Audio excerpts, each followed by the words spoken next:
Olá, salve! O Vasco empatou no Mineirão vazio com o Cruzeiro por 2-2 e se manteve fora da zona de rebaixamento, concluída a 34ª rodada do campeonato. Restam agora 4 jogos na reta final para se manter na primeira divisão. Vamos contar como foi, mas antes aquele recado: inscreva-se no nosso canal, deixe o seu like, o seu comentário, ative o sininho das notificações e eu vou deixar você na cara do gol.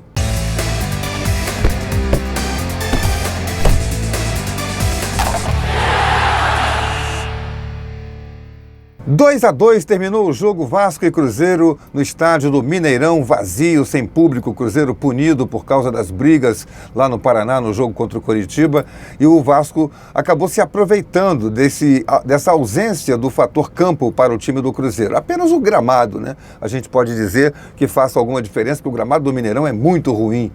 Teve uma hora que o Payet foi dominar uma bola, ela bateu na depressão do terreno, veio na canela e o passe saiu errado. Ele, acostumado com os gramados europeus, sentiu mais do que todo mundo. Mas não foi isso que resolveu o jogo. O fato é que o Vasco fez um primeiro tempo de novo ruim, como tinha acontecido no jogo contra o América Mineiro. E eu comentei na Rádio Tupi até esse jogo. O primeiro tempo do Vasco, o Vasco teve 10 minutos apenas. Entre os 10 e os 20 minutos. Tomou uma pressão inicial, depois se recuperou e fez o seu primeiro gol aos 14 minutos com o Puma Rodrigues. Um gol meio acidental, podemos dizer. Mas o Puma é aquele jogador que acerta as jogadas mais impossíveis. Ele tenta dar um chapéu no Castan, zagueiro do Cruzeiro, a bola toma um efeito e ele com a cabeça tem um reflexo, ajeita a bola e chuta sem ângulo, fazendo um belo gol, lembrando aqueles gols malucos que o Josimar fazia no tempo que jogava pelo Botafogo. Aliás, o Puma já tinha feito um gol espetacular contra o Flamengo, fez outro agora contra o Cruzeiro. Longe de ser o lateral dos sonhos do Vasco, mas é o que se tem para o momento. E aí o Vasco depois caiu de produção. Teve a chance até de fazer o segundo gol, pressionou, segurou a bola, controlou o jogo, mas o Cruzeiro começou a pressionar, a criar oportunidades. O lado esquerdo do Vasco era uma avenida, Peck não ajudava na marcação, Piton envolvido constantemente, e o gol de empate sai aos 40 minutos. Um gol marcado pelo Arthur, numa jogada em que ele flutuou por trás dos volantes do Vasco, do Zé Gabriel, muito avançado, um espaço danado para os zagueiros. O Maicon foi recuando, o Medel foi recuando e o Arthur, o garoto Arthur, fez um chute forte que desviou no Medel e entrou. E o jogo parecia que ia para o intervalo, os dois times acomodados com o empate, quando surge, no acréscimo dos acréscimos, 6 minutos depois do tempo normal, um pênalti bobo cometido pelo Rossi, mete a mão na bola ao marcar o Vital. O juiz foi no VAR, confirmou, pênalti batido bem pelo Bruno Rodrigues e empatou o jogo. Já no intervalo, eu comentava isso na Tupi, era preciso já mudar, voltar com outro time para o segundo tempo. Tal a maneira ruim como jogavam. O Piton envolvido na lateral, o Prachedes que não acertava passe algum e o Peck totalmente perdido na ponta esquerda.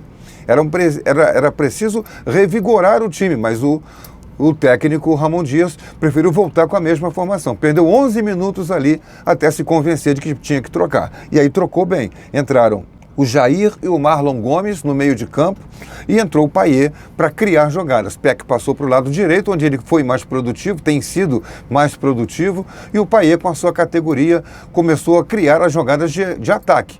O empate do Vasco veio se desenhando até que sai aos 31 minutos num gol marcado pelo Gabriel Peck, a partir de um escanteio batido do Payet. Sebastião, que já tinha entrado, o Vasco já estava jogando com 2 atacantes, de cabeça no segundo pau, prepara para trás e o Peck chega batendo, empata o jogo. O Vasco teve a chance de virar o placar numa jogada em que o Piton acertou um cruzamento, coisa rara, ele não estava num dia feliz. E o Sebastião se mete de peixinho, desvia de cabeça e a bola caprichosamente vai para fora. Isso aconteceu aos 43 do segundo tempo. Mas o jogo que foi até os 51 de novo, engraçado como ele deu o mesmo acréscimo quando as substituições que provocam os acréscimos maiores aconteceram no segundo tempo. Errou o Voaden nisso, como errou na aplicação de cartões, enfim. Mas na marcação do pênalti não, e na anulação dos 3 gols do Vasco, o árbitro e os seus assistentes, bandeiras, o VAR, acabaram acertando. O Vasco teve 3 gols anulados, 2 do Verratti e 1 marcado. Aliás, foram os 3 do Verratti, mas foi jogada do Sebastião. O impedimento foi do Sebastião, depois o Verratti completou. Mas enfim, o Vasco acabou sofrendo no último minuto da partida, quase que leva um castigo que seria realmente muito doído, muito sofrido. Uma bola cruzada na direita pelo Japa, passa embaixo das pernas do Marlon Gomes, e o Wesley sozinho na pequena área tenta dominar quando bastava só dar um toque na bola, não tinha goleiro, não tinha mais nada, e a bola vai para a linha de fundo.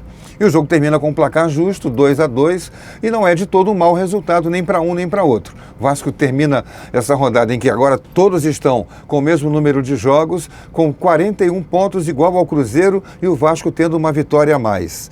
E o Bahia, que vem logo atrás, é o primeiro time da zona de rebaixamento, 3 pontos atrás com 38. As 4 rodadas que faltam vão ser jogos duríssimos de novo. Vai ser sofrimento até o final, talvez até a última rodada. Mas o Vasco tem, com essa formação de segundo tempo, não com a do primeiro, que já jogou mal 2 partidas, atenção Ramon Dias, com essa formação, condição de vencer jogos, acumular pontos e permanecer na primeira divisão, que é o que a torcida espera. Aquele recado, inscreva-se no nosso canal, deixe o seu like, o seu comentário, ative o sininho das notificações e eu vou deixar você na cara do gol. Até a próxima!